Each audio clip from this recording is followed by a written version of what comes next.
Hi, and welcome to The Same Drugs. Thanks so much for joining me. I appreciate your time. Yeah, thanks for having me on your podcast. I think your censorship story is like a really good example of why I started ReTalk. So yeah, I'm really happy to be here. Yeah, so I mean, tell me a bit about that. Tell me a bit about what led you to start ReTalk and what your aim was with the platform. So I'm a serial entrepreneur, and I've built sort of various businesses over the last 15 years, and I think there's obviously a lot of people I think who are really frustrated with Facebook, Twitter, and Silicon Valley, and the moderation and censorship that they do. And I think it's something that, on the one hand, I think it's really needed to have a platform as an alternative. And also for me as an entrepreneur, I think there's also maybe like a market opportunity as well. So it's like a really good mix for me of doing something that's like really important and really meaningful, and also it's something that inspires me as an entrepreneur. Tell me a bit about your background. Why is free speech and social media something that you're drawn to? Why does this matter to you? I think it's really the political situation in the US and UK and maybe other English speaking places is really, I've really followed it over the last couple of years. I've got another business which is a website where we help people kind of protect their privacy online.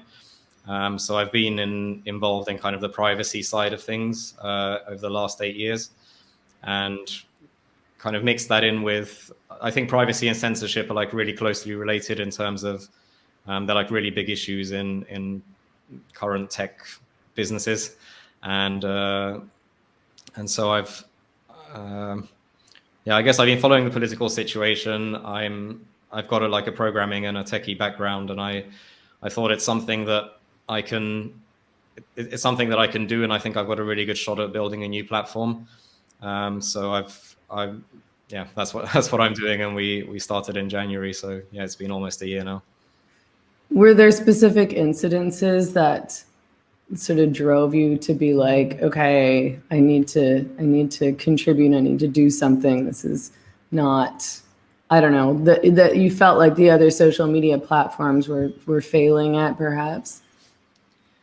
I think it's the cases where you can kind of see that there really is a leaning towards, if you want to call it kind of woke mentality, that you can get away with a lot of things, and I know misinformation seems to be a big issue, and you can get away with a lot of things if you're woke or if you're on the far left, but there's completely different rules apply to people who are in the center or center right, center left. I think your case is a really good example. So you can't say a man is not a woman, and at the same time, I think woke people seem to say much crazier things, but they're fine to stay on the platform. Yeah, it's true. I mean, there's tons and tons of hypocrisy. None of it really seems to make any sense. It seems as though the rules on platforms like Twitter and Facebook are almost arbitrary. When I got kicked off, there wasn't a rule against misgendering that I knew of. It seemed as though they applied it immediately after I was kicked off. And if there was a rule around that, they hadn't informed their users. What are your rules of conduct on ReTalk? How do you deal with moderation? Is it just, full free speech, anything goes? I think one of the reasons I guess I started ReTalk is I think, so there's been, you must have heard of like Parler and other platforms that have tried to be kind of really free speech platforms. And I don't think completely free speech really works, because just the way that the internet works and social networks work, there's so many issues to deal with, from spam, from people advertising, pretending that they're not advertising. You have the whole issue of sort of foreign governments potentially manipulating social media. So you do need some controls in place. And You can see that from all the right-wing platforms that were created and said that they're free speech, and then a couple of months in, they started moderating as well. And then people on Twitter were sort of laughing at them, saying, "Ha ha ha, you've got to moderate as well." So I think you do. Unfortunately, you do need moderation. There's no way you can have completely crazy free speech platforms. But my kind of prediction for the future is I think the whole social media landscape is going to splinter into lots and lots of lots and lots of different social networks based on potentially political, which political side you're on. I think social media is a way that you consume information, and you're always drawn to a way to consume information that you can relate to, that's aligned with yourself politically. And that's why in traditional media you have Fox, CNN, you have all the two sides kind of competing. And I'm fairly sure that that's going to happen in social media as well, because places like Facebook and Twitter, they can't not look at the content on their platforms without looking at it through their own political lens. So I think that's why it matters so much what the leadership and what the staff at these platforms are like. And that's why I think ReTalk is somewhere where what I'm saying is I'm a different type of entrepreneur. I hire different types of staff, and our moderation is I'm hoping it can be for people who are in the center right, center left, people who are kind of believe in classical liberal values, not sort of the authoritarian left that we've got right now. Yeah, I mean, it seems like what's happened right now in any case is that there's a certain type of politic that dominates both mainstream media and social media. I mean, I talk about, the liberal media a lot, although I don't like that term because I don't think that they're particularly liberal.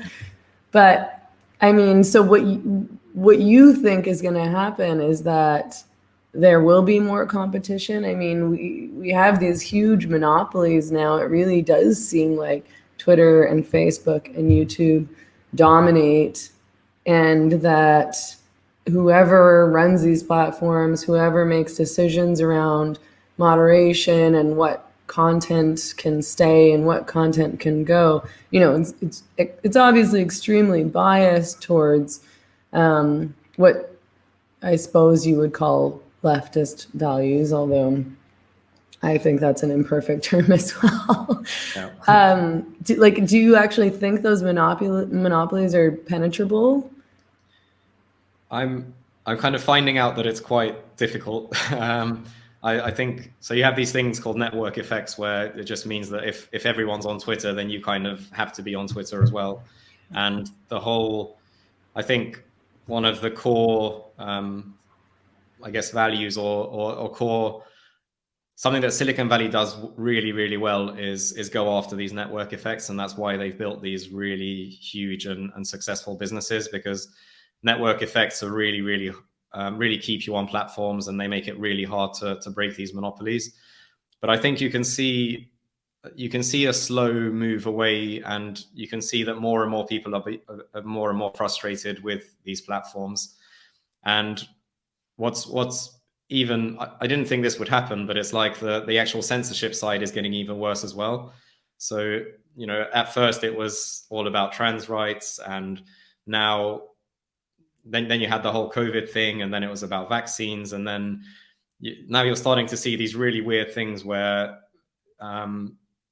basically things that even when something happens and it's not aligned with kind of Democrat values and what this is, especially in the US, obviously, it seems like Twitter and Facebook are even starting to block just maybe not like non-mainstream news on the right. It's like the whole censorship thing is just getting worse and worse. And I think that's going to push more and more people away from these platforms. And the trust is already broken, but I think it's over time, people are going to be looking for alternatives. Yeah, I mean, you can see this happening with the media in any case. People really have stopped trusting the liberal media, in particular due to their, you know, their coverage and response to COVID, and the way that they've just changed the narrative depending on, the political direction the narrative is supposed to go. And, they've said one thing and then months later said the opposite thing, and they've covered up information. And, the way that they framed Joe Rogan, for example, taking ivermectin as, Joe Rogan's taking this dangerous horse dewormer, and, he called them out, of course, but essentially it's become so blatant that the media lies for political reasons. And that's probably never not been true, but it just seems to have gotten really extreme and overt right now. And compounded with this censorship of people who challenge the preferred narrative, I think that people really are getting fed up. And at the same time, I mean, the problem with the social media factor and social media censorship is that, as you mentioned earlier, people will go on the platforms where everyone else is. And so many people are on Instagram, Twitter, Facebook, so on and so forth. How do we build social media, alternative social media platforms, I should say, that challenge those politics, that challenge those models of censorship, that are more in favor of free speech and free and open communication, that have, truly democratic values? How do we get people to move over and start using those alternative platforms, when all their friends are on the other platforms and they feel like there's, there's more happening on the other platforms, I suppose?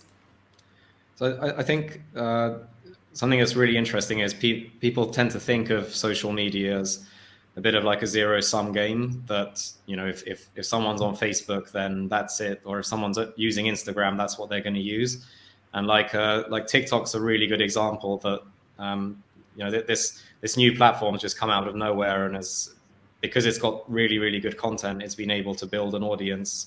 But it hasn't actually really impacted Instagram or Facebook or their viewership. So I don't actually think it's a zero-sum game. So potentially, if there's new platforms and, they're catering for, let's say, a more right-wing crowd, if people are using that doesn't mean that they're not using Facebook or Instagram all the same. It's just that they're spending even more time on social media. So I think that's why there can be a transition phase, because people can start using other platforms. You can add that in, after looking at Facebook, you'll look at ReTalk.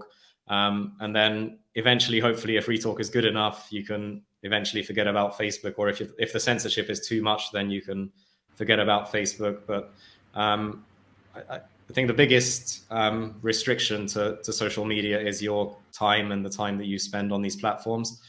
And I think luckily there's room for people to use more than one platform, and TikTok's a good example of that. So I think it needs to be, obviously you need to have really good content, you need to have really good community, you need to have really good network effects, just like these other platforms. But once you've got that, I think slowly, it's not an easy task, but slowly you can get people moving over. And you said that ReTalk is a platform for center and center-right people, for conservative people. Why is it not a platform for left-wing people? I'd love it if eventually we could. It can kind of. We can also have it for left-wing people, especially. I think the core value that I really believe in is kind of classical liberal values. So let everyone be free, let everyone live, as long as you're not harming anyone else. And I think people in the center left agree with that as well. I think at the same time, I did need to find a target market who are probably more frustrated with these platforms than I think people on the right are more frustrated than people in the center left, let's say. And that's why I think to start a platform, you do need to target the people who are most interested in using that platform. But over time, I'd love to sort of expand it and turn it into a platform where basically anyone's welcome who believes in kind of classical liberal values. Yeah.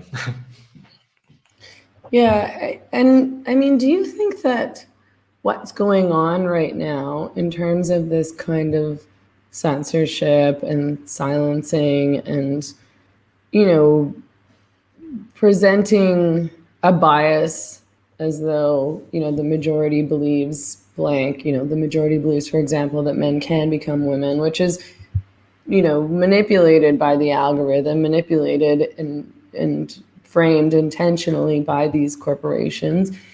Do you think that this is a problem with leftist politics, or do you think this is just a general problem with people in power and corporate power and what people do when they're in positions of power? I think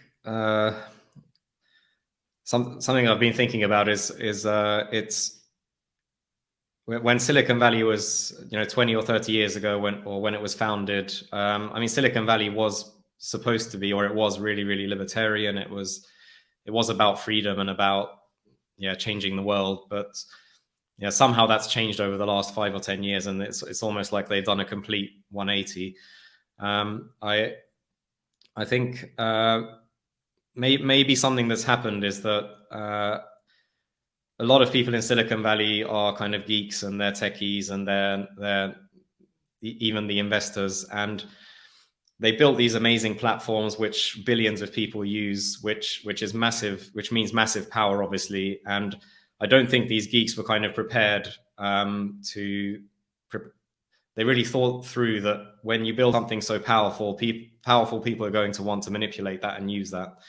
And I think when you have kind of Mark Zuckerberg going up against politicians who have been playing power games for 50 years, I'm not sure that he really stands a chance. And I think the pressure that these companies are now getting from politicians and from people in power, it must be quite overwhelming, to be honest. They must be in quite a difficult position. But I think maybe they weren't really prepared for it, and they didn't expect sort of how government will, if you build something powerful, then government will want to use that for their own purposes. Do you think that, I mean, do you think that what do you think that the solution is to this? I mean, do you think that these companies should be regulated? And if so, do you think they should be regulated by the government? Because if we're saying that, obviously the party in power, politicians are having an impact on what social media companies do. We can see that in terms of Biden's impact on what Twitter decides to censor, for example, and the fact that Trump was banned from Twitter, which is crazy.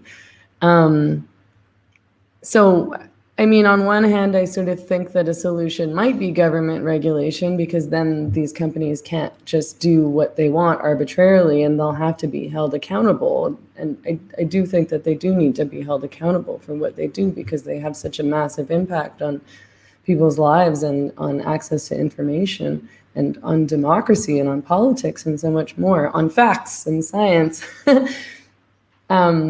Is that a solution you would advocate for, government regulation, or do you think that would be problematic as well?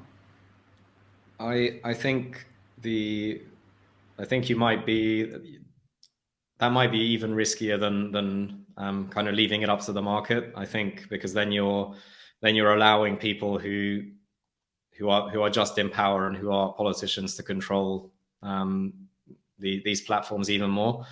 I think it's, people on the right are kind of very frustrated with social media right now, but it's almost like this censorship issue is all about wanting to urgently solve the censorship issue. It's about, we want a solution now, we want a platform now.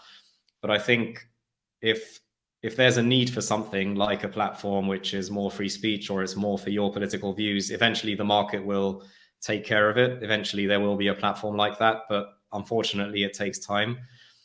So I think it's better to be patient and maybe wait until the market takes care of this situation rather than handing all the power over to the government. And, you never know who's going to be in power and what they're going to do with that power. So I think it's kind of the classical argument that the ACLU used to have, not anymore, that you really shouldn't give that power to a government because you just don't know who's going to be in government and how they're going to use that power against you. So I think ultimately it's a waiting game, unfortunately, but the end result will be better than if we handed that power to the government. Well, I hope you're right about that. Because I honestly am struggling to figure out what the best solution is. I think the other big problem is I've looked at these new platforms. So there's Getter now, and then there was, well, Parler still exists, but there's still, unfortunately, the really good technical people almost all of them seem to be kind of very woke and far left for some reason. And ultimately, you're trying to build a tech platform.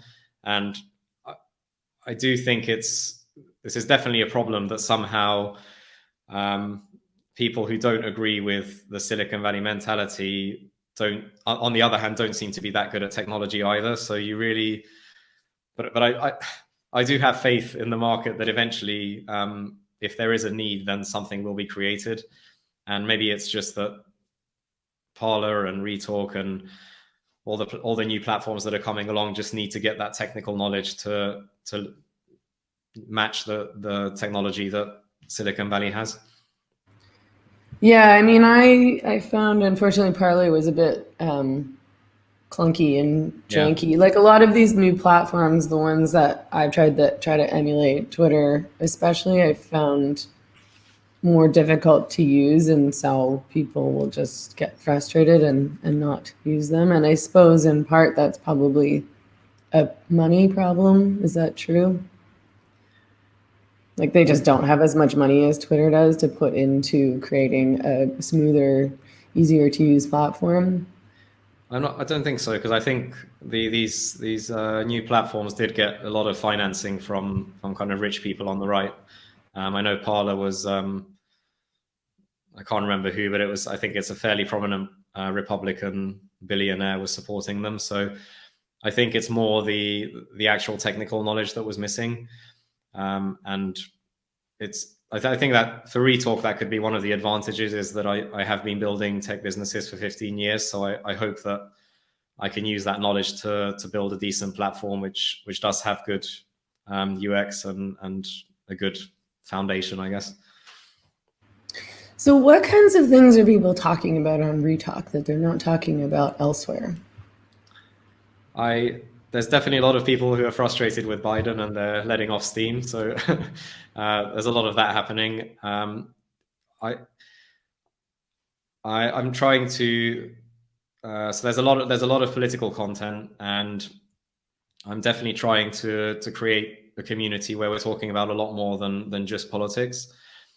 So I've been trying to sort of quite actively build kind of alternative communities around gardening or what else, cooking, things like that. So things that people can join into, which isn't just politics. And the way we've built the platform is it's not really like Twitter where you're following people and it's all about following very VIPs and popular people. It's more we're talking about topics like gardening or like cooking, so it's a lot more like Reddit. And I hope that eventually the actual ReTalk community will be able to they'll start their own communities about certain topics, and we can kind of build these big communities around various interests and hobbies and things like that. We've actually one of the most popular communities started.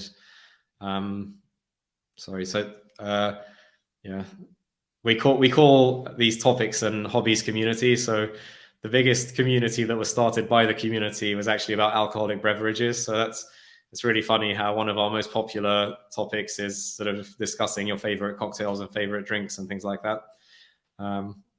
So it's starting to happen, and I think as the community grows, we'll have more and more communities built around these different hobbies. Yeah.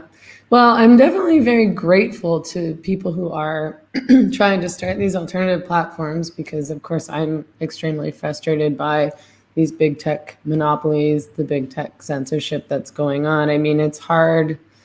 It's hard for people like me to work, because I have to be fearful about getting kicked off of platforms. And, if I lose my platform, I can't work. I can't speak to the public. I can't make an income, so on and so forth. So I'm always glad when someone tries to start something new that genuinely supports free speech. And I certainly hope that some of these platforms will succeed. What can I guess you must be sort of self-censoring, and you can't actually completely share. You can't just riff on your thoughts and say what you really mean, because you really have to think about what you're actually saying, because you never know when they're going to ban you for something that you said accidentally or just a random thought that you had. Yeah, for sure. And I mean, I'm pretty open with my opinions, but I totally self-censor. I have to be careful about how I say things now. I'm certainly more careful about how I say things and what I say on social media since I was kicked off of Twitter because, that was genuinely a shock to me. I didn't, I think Twitter has behaved as though I was antagonizing the company or antagonizing them, as though I knew I was doing something terrible and I kept doing it.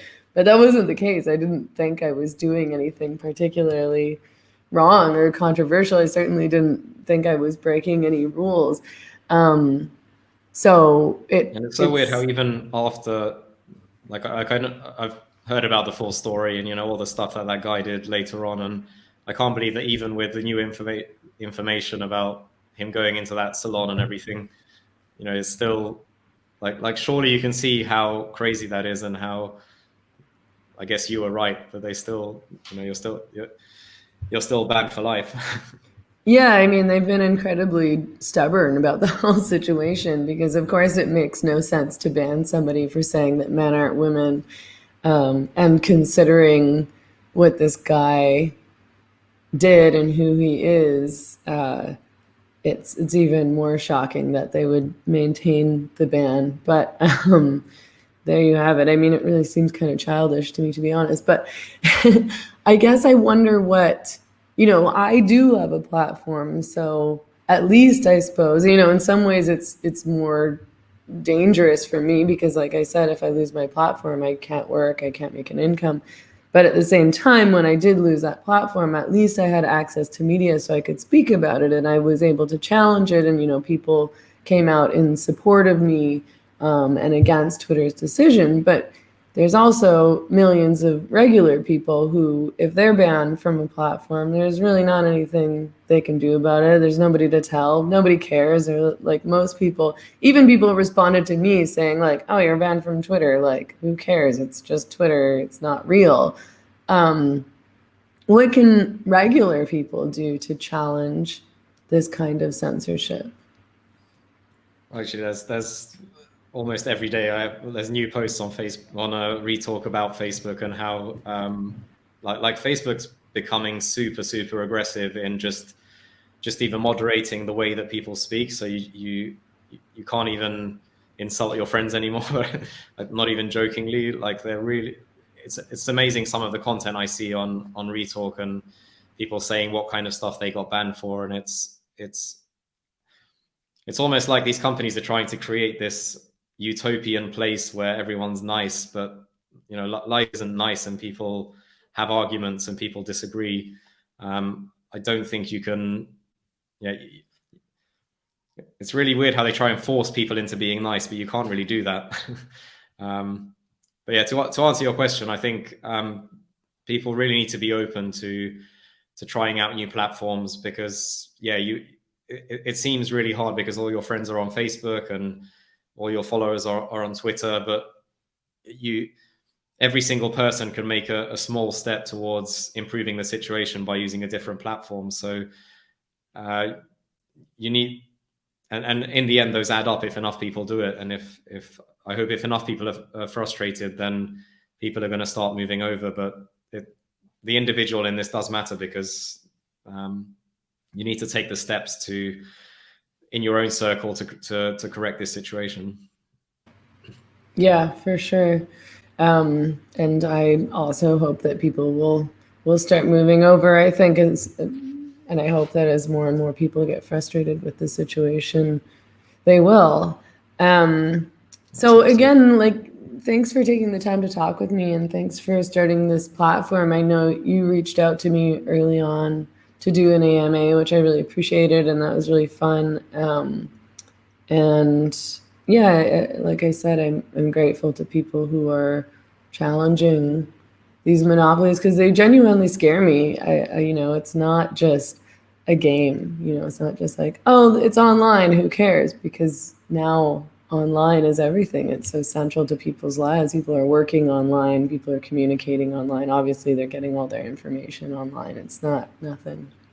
Yeah, and it's more and more. And then you have like Facebook now announcing that they're sort of building a metaverse, and I think the world really is going in a direction where everything is moving online, and everything is, well, so many things are dependent on your Google account, your Facebook account, on everything, and it is really, really hard to live without these monopolies. But it's not really a healthy situation.